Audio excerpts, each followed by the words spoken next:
Olá, amigos, tudo bem com vocês? Aqui é o professor Deis Nunes. A gente vai estar dando continuidade na série de vídeos sobre a gestão de projetos. Hoje nós vamos entrar no módulo 2, a primeira videoaula, sobre esse tema. Nós vamos estar abordando o tema do gerenciamento do escopo, do tempo, dos custos e dos riscos do projeto. Então, no decorrer dessa aula, a gente vai falar um pouco sobre esses tópicos em etapas, em mini-aulas, ok? E aí, posteriormente, eu vou estar enviando vídeos adicionais, mostrando a elaboração das ferramentas, passo a passo, ok? Então, venham comigo aqui para a gente poder estar dando início na apresentação.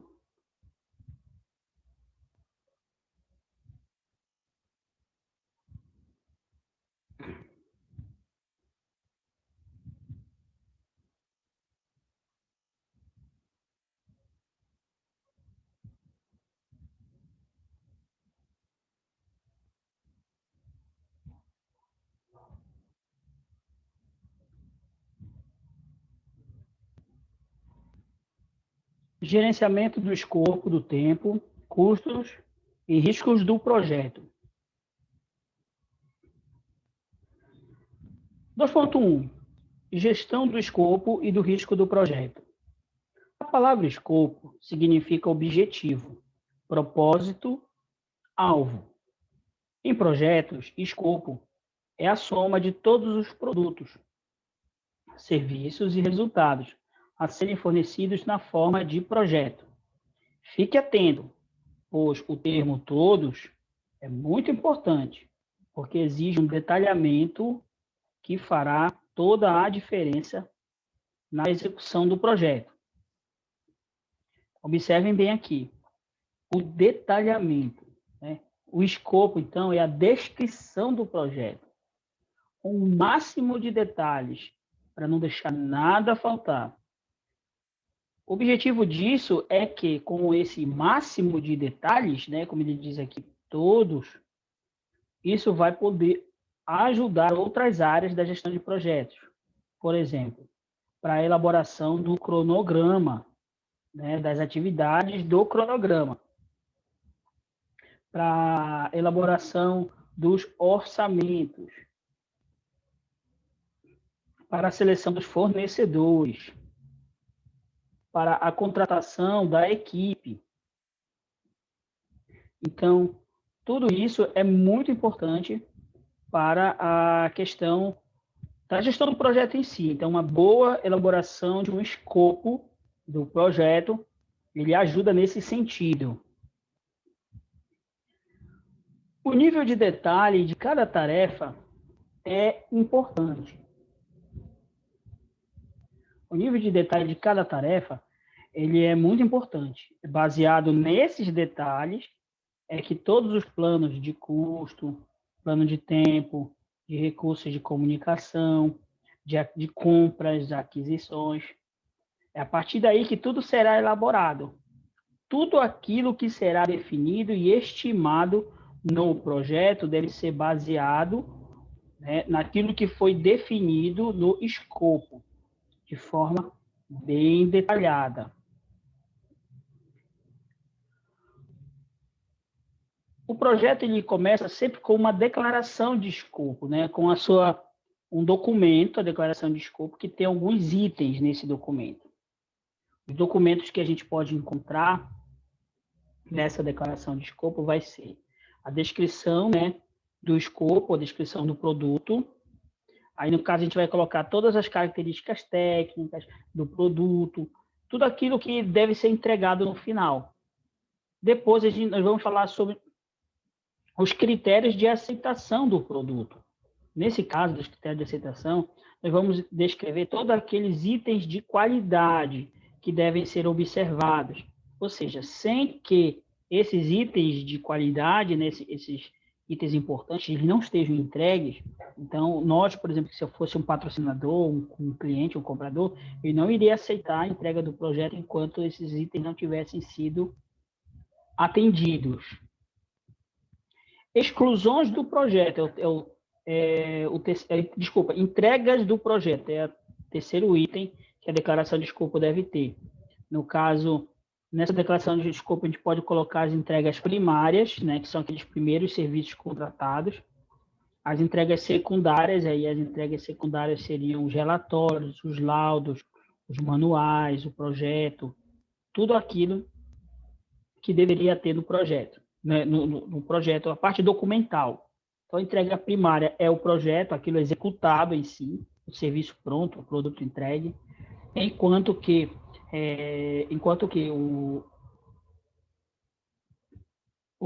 as entregas secundárias seriam a questão dos documentos, né? Documentação toda do projeto.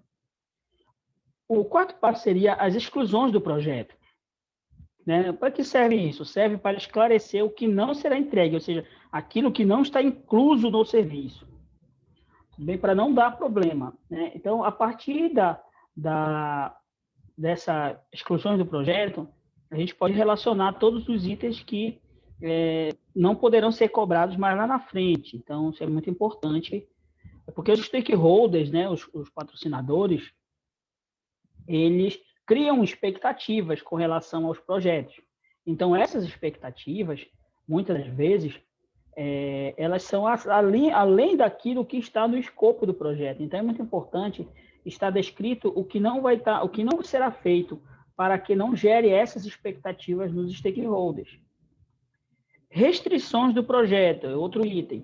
Nesse caso aqui são os limites, até onde o projeto vai, né? Quais normas técnicas ele deve obedecer, qual a legislação, até quanto é que vai ser investido nesse orçamento, os gastos que serão utilizados. Então, as restrições do projeto estão relacionadas a isso. Então, é muito importante, quando a gente fala em gestão de projeto, que o gestor ele vá pesquisar toda a legislação, né, que gere um impacto no seu projeto, para que ele possa atender essas legislações e também não faça algo que não esteja de acordo com a lei, de acordo com a norma. Então, o projeto também ele deve seguir esses critérios, que nós chamamos de restrições do projeto. Premissas do projeto, é o último ponto aqui. São as pré-verdades, né? Fatores que, por incapacidade de definição, são assumidos como verdadeiros para o planejamento, ou seja, algo assumido como verdade, mas que ainda não ocorreu. Então, são aqueles pontos que a empresa, as crenças, né, do projeto, aqueles pontos onde a instituição, ela de fato acredita e que vai dar certo e que vai alcançar. Okay? Então, essas são as premissas do projeto. Então, essas informações iniciais, elas têm que estar num documento, que a gente pode preparar ele no Word, né? Nos mini vídeos eu vou tentar fazer um para vocês, onde esse é um documento que ele vai ter, digamos assim, o aceite, né? A autorização da empresa, a autorização do cliente, para iniciarmos os serviços. Fora, no caso, a declaração de escopo, nós temos mais um documento da gestão de projetos que é muito utilizado. Outra ferramenta muito utilizada pelo gerente de projetos, no momento de organizar e comunicar o escopo, é a chamada EAP, né? Que é a estrutura analítica do projeto, que no inglês é chamado de Work Breakdown Structured, ou, né, HBS. Trata-se de uma representação gráfica de todos os pacotes, né, ou, a gente pode dizer assim, microatividades do projeto. Uma vez pronta, validada, né, ou seja, a estrutura analítica do projeto, depois de pronta, depois de aprovada, depois de aceita, ela serve de base para a elaboração do cronograma do projeto. Então, primeiro nós temos a declaração de escopo, bem detalhada. A partir da declaração de escopo, nós podemos fazer a questão da EAP, a estrutura analítica de projeto. É um desenho parecido com um organograma, só que em vez de ter os cargos, né, de cima para baixo, nós vamos ter o projeto lá no topo como o principal, e descendo nós vamos ter as outras atividades que devem ser feitas, quando a gente completa ela, a gente faz a leitura de baixo para cima e consegue ver tudo que deve ser feito para chegar lá no projeto pronto. Aqui a gente vê nessa imagem aqui a representação da EAP. Então, por exemplo, vamos pegar a leitura de cima para baixo. Então, no quadro 1.0, está lá, projeto de sistema de gerenciamento de valor. Esse é o projeto, pronto, completo. Mas para ele acontecer, nós vamos ter que seguir 4 fases. Primeira fase, avaliação das necessidades. Segunda fase, desenvolvimento dos padrões. Terceira fase, engenharia de sistemas. Quarta fase, gerenciamento de projeto. São essas 4 fases. Para eu poder afirmar que a primeira fase está concluída, ela possui 4 microatividades. No caso, a primeira microatividade é a auditoria do sistema atual. Depois, determinação dos requisitos. Em seguida, desenvolvimento das alternativas. E, finalmente, desenvolvimento dos requisitos do sistema. Então, essas 4 microatividades concluídas faz com que eu conclua a primeira fase do projeto. Agora, observa. Para cada uma dessas microatividades, nós vamos ter etapas para elas. Então, por exemplo, a auditoria do sistema atual, para eu poder dizer que essa microatividade está concluída, primeiro eu tenho que fazer a identificação dos componentes e depois a análise dos concorrentes. Depois que eu fizer esses 2 procedimentos, fazer o relatório, então essa microatividade, a auditoria do sistema atual, vai estar concluída, para que eu possa dar continuidade. O que a gente tem que observar é que algumas microatividades elas podem ser dependentes. Uma precisa ser concluída para a outra iniciar, mas também elas podem ser independentes. Então, eu posso ter um responsável por essa primeira microatividade, outro por essa, outro cidadão responsável por esta atividade, enquanto outra pessoa cuida desse aqui, ambas acontecendo ao mesmo tempo, ou uma aguardando a primeira terminar para que a outra possa estar iniciando. Então, isso é muito importante a gente observar esses detalhes aqui. Esse documento, essa estrutura analítica de projeto, ela é um documento adicional que é anexo à declaração de escopo. A declaração do escopo e a EAP são usadas para verificar e controlar o que faz parte ou não do escopo do projeto, estabelecendo um entendimento comum entre as partes interessadas, chamadas stakeholders, contratado, patrocinador, cliente. No entanto, mesmo com esses documentos, é comum haver alterações no escopo ao longo do projeto, ok? Todos os projetos geram riscos. Os riscos, eles sempre estarão presentes na execução do projeto. Afinal, em qual ambiente não ocorre incerteza? Então, o projeto é uma previsão de coisas que devem acontecer, mas a gente sabe que pode acontecer algo que não está previsto. A questão não é que não esteja previsto, é que pode atrapalhar. Então, por isso que é importante fazer uma análise de riscos do projeto, verificando etapa por etapa, entrega por entrega lá da EAP, e verificando o que pode dar errado, e, consequentemente, avaliando a dimensão do prejuízo que cada erro pode ocasionar, cada falha. E, consequentemente, já implantando, digamos assim, a vacina, a prevenção para essas possíveis falhas que possam vir a acontecer. Em gerenciamento de projetos, existem 2 tipos de risco, os riscos internos e os riscos externos. Os riscos internos do projeto são aqueles ligados ao projeto, ao processo de desenvolvimento do empreendimento, ou seja, incertezas inerentes a dificuldades e incertezas encontradas na realização da gestão do projeto. Então, os riscos internos são aqueles que acontecem dentro da empresa. Riscos associados a falhas humanas, falhas mecânicas, falhas gerenciais, mas que são situações que podem ser controladas e resolvidas pela própria equipe da gestão do projeto. Os riscos internos, nós podemos dividir eles da seguinte forma, no caso, riscos organizacionais, riscos de gerenciamento e riscos de execução.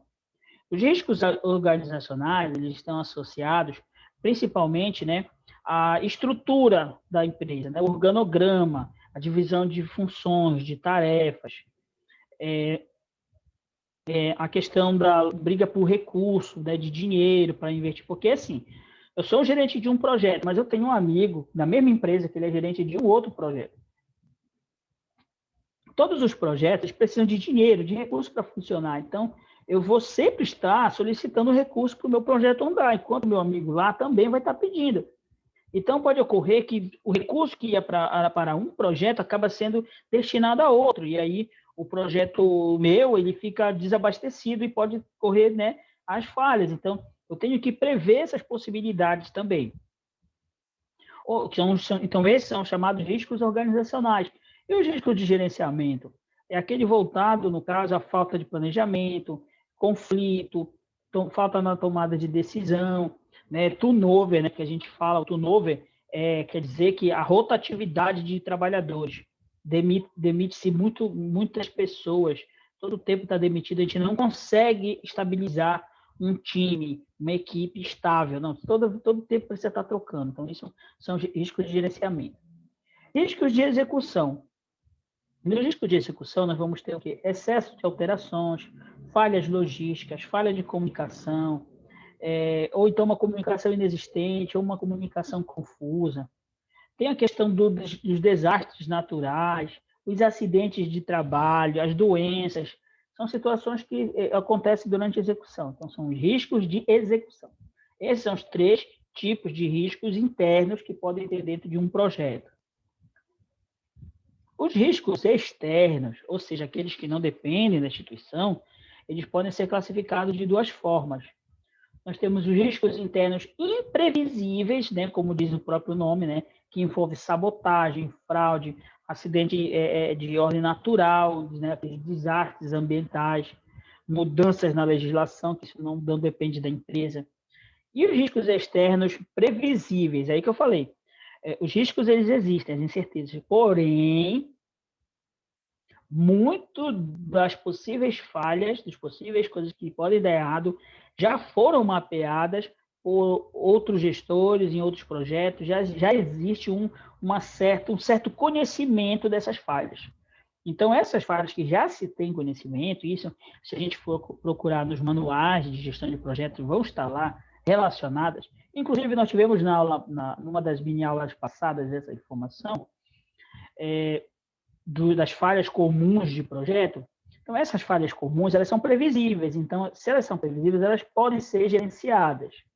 Tá? Como? Alteração no mercado, aumento da competitividade, condições financeiras de parceiros e fornecedores, condições de suporte de entrega, pós-entrega do projeto. Então, são situações que podem ser previstas. Então, são os 2 tipos de riscos externos do projeto. Ok. Então, a gente tendo a declaração de escopo, a estrutura EAP e a previsão dos riscos do projeto, nós já podemos partir para o plano de gerenciamento, né? Ou seja, o plano de gerenciamento desses riscos do projeto.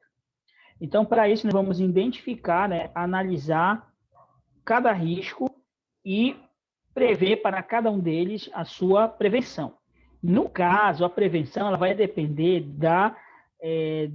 da importância desse risco, né? Então, nós temos que usar ferramentas de matemáticas para poder classificar os riscos entre riscos de alta importância, baixa importância, média importância, e dependendo dessa classificação, nós vamos, então, propor as medidas preventivas. Então, nesse primeiro momento aqui,